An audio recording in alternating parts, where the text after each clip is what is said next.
If you'd be happy to draw a nose about this level, then come on along. Here's how I did it.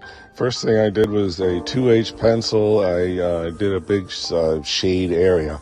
It's nice if the shade area is perfect and you don't see any lines, but that's not really essential. It's okay to have lines in there, and I definitely left some lines in there to do. So now, using a 2B pencil, I started to, hint at the shadows. I also had a kneaded eraser there where I pulled out highlights and, based on the reference. And then, so here at 2B, we're sort of building the form of the nose and, doing a very cautious, shaded areas.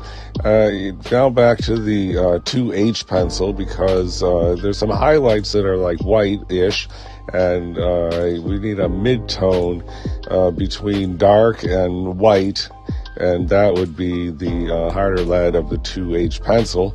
So shaded the whole thing again lightly, and that way when we erase, we have a light tone underneath, and then we can actually get a white. Then I was going back and forth between the 2B and the 2H, and ultimately I put some shadows in with the 10B, and that's the finished product, and the reference was artstation.com.